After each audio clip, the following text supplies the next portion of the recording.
The steel door swings open in a basement below the Stardust casino. Two men in shirt sleeves carry canvas bags toward a counting table. No windows, one surveillance camera pointed at the ceiling. The cash disappears before anyone wearing a badge can see it.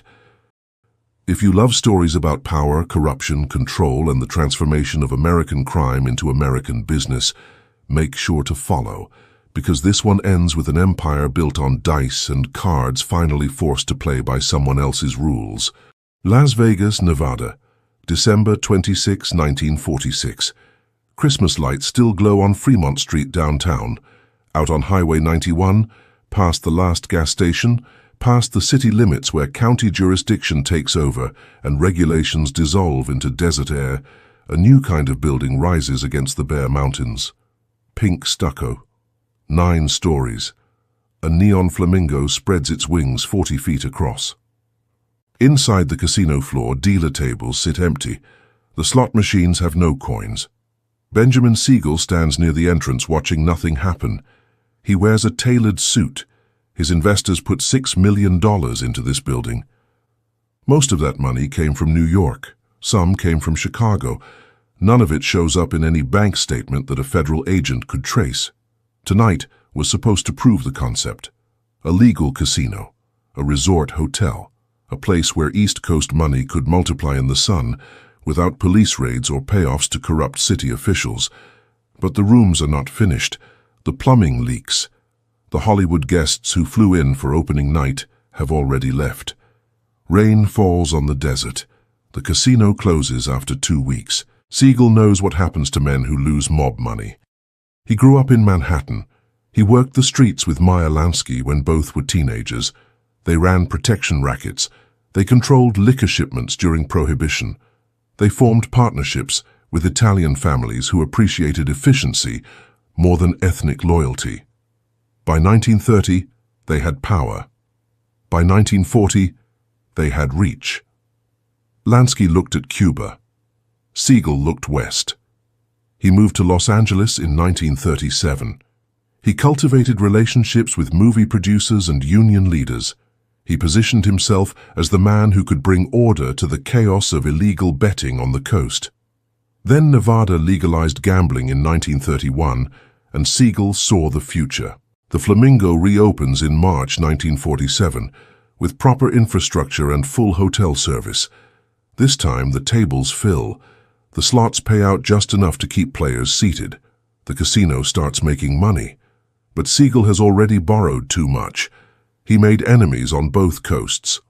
On the night of June 20th, 1947, he sits in the living room of his girlfriend's mansion in Beverly Hills.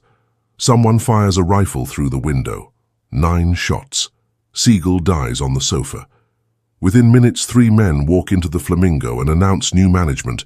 The casino never closes. The operation continues. The investors take control. This is the model. This is how organized crime legitimizes half a century of prohibition profits, labor racketeering, loan sharking, and extortion. You take illegal earnings. You run them through a legal enterprise. You employ accountants. You file tax returns. You own property. You become a businessman, and if anyone asks where the money came from, you point to the casino cage and say the customers left it there. Meyer Lansky understood this before Siegel did. Lansky had the patience and the calculation that Siegel lacked. While Siegel drew attention and headlines, Lansky built networks. He established gambling operations in Saratoga Springs, in Arkansas, in Florida. He partnered with Cuban dictator Fulgencio Batista to open the Hotel Nacional Casino in Havana in 1952. He installed slot machines in hotels and nightclubs across 3 countries. He created a system where money flowed upward through front men and shell companies, always 2 steps removed from the men who actually made the decisions. When the Kefauver Committee hauled mobsters before the Senate in 1950 and 1951, Lansky stayed in the background. He let others testify. He let Frank Costello sit under the lights and refuse to answer questions. Lansky kept building. The Kefauver hearings brought organized crime into American living rooms. Senator Estes Kefauver of Tennessee led a special committee to investigate interstate gambling and its connection to the mob. The hearings traveled to 14 cities. They heard testimony from police chiefs, sheriffs, bookmakers, and mobsters. Millions watched on television. The cameras showed Costello's hands because he refused to show his face. They showed the sweat on the foreheads of men who controlled unions and city halls. The hearings concluded what law enforcement already knew. There was a national crime syndicate. It operated gambling rackets from coast to coast. It corrupted officials. It laundered money. And it had invested heavily in Las Vegas. But knowing and proving are different things. Nevada welcomed the investment. The state needed revenue. The casinos created jobs. They brought tourists. They paid taxes. State officials did not ask too many questions about where casino owners got their initial capital. They granted gaming licenses to front men with clean records. They ignored the silent partners who actually controlled the count rooms. This was the Nevada system. This was why Las Vegas became the only American city where organized crime could operate in the open and call it legitimate business. Through the 1950s, the Strip expands. The Desert Inn opens in 1950, the Sahara in 1952, the Sands in 1952, the Riviera in 1955, the Dunes in 1955, the Tropicana in 1957, the Stardust in 1958. Each casino has a licensed owner. Each owner has backers. Each backer has connections. The Desert Inn is controlled by Mo Dalitz, who ran illegal casinos in Ohio and Kentucky before moving west. The Sands has investors from Texas and New York. The Tropicana is connected to Frank Costello and New Orleans boss Carlos Marcello. The Stardust, the largest hotel in the world when it opens with 1,500 rooms, becomes a cash machine for the Chicago outfit. The money extraction is called skimming. It works like this. A casino has a cage where chips are exchanged for cash. At the end of each shift, dealers bring their trays to the cage. The cash is counted in a secure room. The totals are recorded. The state gets its percentage, the owners get their share. But before any of that happens, trusted men remove a portion of the cash and place it in separate bags. This is the skim. It never appears on any ledger. It leaves the building in the trunks of cars. It goes to Chicago, to Kansas City, to Cleveland, to Milwaukee, to Detroit. It funds operations back east. It pays pensions for retired mobsters. It lines the pockets of bosses who never set foot in Nevada. The scale is enormous. Estimates suggest that between 1946 and 1983, the mob skimmed over $400 million from Las Vegas casinos. $400 million in unreported, untaxed, invisible income. The system depends on layers. You need a frontman to hold the license. You need a casino manager to oversee operations. You need counters you can trust. You need transportation. You need silence. One weak link destroys the entire structure. So the mob recruits carefully. They use family. They use fear. They use the promise of wealth and the threat of violence.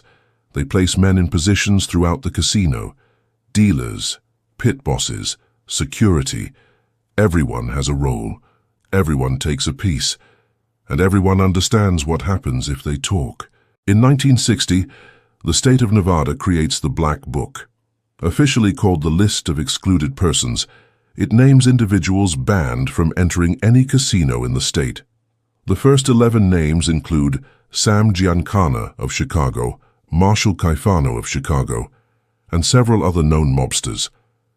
The idea is to cut off organized crime's access to the casinos. The reality is that the men in the Black Book simply operate through proxies. They make phone calls. They send messages. They collect their money through intermediaries. The Black Book creates public relations for the state, but does little to change the structure on the ground. Then in 1966, Howard Hughes arrives. Hughes is a billionaire with obsessions and paranoia. He checks into the Desert Inn penthouse and refuses to leave. The casino owners ask him to vacate. He responds by purchasing the entire property for $13.2 million. Over the next 4 years, Hughes buys the Sands, the Frontier, the Castaways, the Landmark, and the Silver Slipper. He buys land. He buys television stations. He tries to buy the Stardust, but the owners refuse. Hughes brings legitimacy. He brings corporate structure. He proves that you do not need mob connections to operate a casino. In 1967, Nevada passes the Corporate Gaming Act, which allows publicly traded corporations to obtain casino licenses without investigating every shareholder. This opens the door for Hilton, for MGM, for other large corporations to enter the market. The mob's monopoly begins to erode, but erosion takes time. Through the 1970s, the outfit maintains control of the Stardust, the Fremont, and several other properties through a frontman named Alan Glick. Glick is 32 years old. He has no casino experience. He is a lawyer and real estate developer from San Diego. In 1974, Glick receives a $62.75 million loan from the Teamsters Central States Pension Fund to purchase the Stardust and Fremont. This is the same pension fund that loaned money to build the original casinos in the 1950s and 60s. The same fund controlled by mobbed-up union officials who answer to bosses in Detroit, Chicago, Kansas City, and Milwaukee. Glick later testifies that he met with Kansas City mob boss Nick Civella, who told him exactly how the arrangement would work. Glick would own the casinos on paper. Frank Rosenthal would run the operations. Chicago enforcer Anthony Spilotro would provide security, and the skim would continue. Frank Rosenthal is a professional gambler. He has been barred from casinos in multiple states for cheating. He has been called before grand juries. He has refused to testify, but in Las Vegas, he is hired as a publicity director and given an office inside the Stardust. From that office, he controls the casino floor. He sets the odds. He hires the staff. He oversees the count rooms. He reports to Chicago. Rosenthal is smart and ruthless. He understands numbers. He maximizes profit. He also has an ego. He hosts a television show where he interviews celebrities. He lives in a mansion. He drives expensive cars. He becomes visible. And visibility attracts attention. Anthony Spilotro is the opposite of subtle. Spilotro grew up in Chicago. He worked as a juice collector and enforcer for the outfit. He killed multiple men before the age of 30. In 1971, he is sent to Las Vegas to protect the outfit's interests. His job is to make sure the skim runs smoothly. His method is intimidation. He organizes a crew of burglars, thieves, and killers. They rob homes. They rob jewelry stores. They shake down bookmakers. They run their own rackets outside the casinos. Spilotro becomes a problem. He draws federal attention. He makes enemies. He has an affair with Rosenthal's wife. The partnership collapses. The FBI begins Operation Strawman in 1978. Agents plant microphones in Kansas City social clubs where mob leaders gather. They record conversations about the skim. They map the network. They identify couriers. They trace money. They build cases against bosses in Kansas City, Chicago, Milwaukee, and Cleveland. The wiretaps capture Nick Civella discussing payments. They capture Carl DeLuna talking about casino profits. They capture Tony Spilotro's brother discussing collections. In 1983, the FBI indicts 15 men on charges of conspiracy to skim money from the Tropicana and the Stardust. The case goes to trial in 1985. 5 men are convicted, including Joseph Ayupa, the head of the Chicago outfit. They receive prison sentences. The skim ends. The mob loses Las Vegas. But the violence does not end immediately. In 1982, Rosenthal walks out of a restaurant and gets into his Cadillac. He turns the key. A bomb explodes under the driver's seat. The car erupts in flames. Rosenthal survives because the Cadillac has a steel plate under the seat and because the bomb was placed incorrectly. Someone wanted him dead. He never finds out who. He leaves Las Vegas and moves to California, then to Florida. He dies in 2008. Spilotro has no such luck. In June 1986, he and his brother Michael are told to attend a meeting in a basement in Illinois. When they arrive, they are beaten with fists and baseball bats. They are buried alive in a cornfield. Their bodies are discovered a week later. The outfit eliminated a problem. The message was clear. The old ways were over. By 1990, corporate ownership dominates the Strip. Steve Wynn opens the Mirage in 1989 with financing from junk bonds and legitimate investors. The casino costs $630 million. It has dolphins, white tigers, and a volcano that erupts every 15 minutes. It becomes the most profitable casino in the world. Other corporations follow. MGM builds, Hilton expands, Circus buys properties. The mob is gone. The money is counted by accountants. The profits are reported to shareholders. The state collects its taxes. Gaming becomes an industry. Atlantic City follows a similar path, but with a different timeline. New Jersey legalizes casino gambling in 1976 after voters approve a referendum promising to use casino revenue to fund programs for the elderly and disabled. The first casino, Resorts International, opens in 1978. Within 5 years, 9 casinos operate on the boardwalk. They are all owned by corporations. New Jersey learned from Nevada's mistakes. The state created strict licensing requirements. It investigated every investor. It monitored operations. It banned known mobsters. But organized crime found other ways in. They controlled the unions. They provided construction services. They ran vending machine contracts. They sold liquor and linen supplies. They took a cut from the edges, but they never controlled the counting rooms. They never had the access they had in Las Vegas. Atlantic City proved that gambling could exist without mob ownership, but it could not exist without mob presence. The casino industry today generates over $260 billion annually in the United States. Las Vegas alone hosts over 40 million visitors each year. The mob's original investment in the Flamingo was $6 million. The return over 5 decades was incalculable. They built an industry. They proved a model. They demonstrated that gambling, when legalized and regulated, could generate enormous wealth. Then they lost it. Not to law enforcement, though the FBI played a role. Not to competition, though corporations took over. They lost it because they could not adapt. They relied on violence. They relied on secrecy. They relied on a structure that worked in the shadows, but collapsed under scrutiny. The counting room is empty now. The cash is digital. The cameras are everywhere. The men who carried the skim bags are dead or in prison. The casinos are owned by multinational corporations traded on stock exchanges. The transformation is complete. Organized crime built Las Vegas, then Las Vegas outlived organized crime. What remains is the infrastructure. The hotels, the poker rooms, the sports books, the entertainment complexes. All of it traced back to Benjamin Siegel standing in an empty casino on opening night, watching his dream fail, not knowing he had 6 months left to live. All of it traced to Meyer Lansky, sitting in a hotel in Miami, managing operations across 3 countries, never testifying, never caught.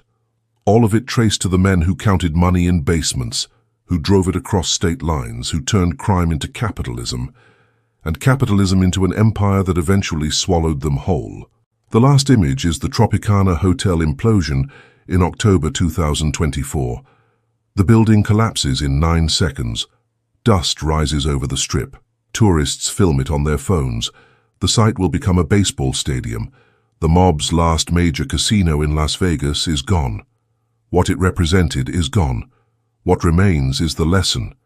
Power built on secrecy cannot survive transparency. Wealth built on violence cannot survive regulation. And an industry built by criminals will eventually be claimed by those who follow the law, or at least write it. The screen fades to black.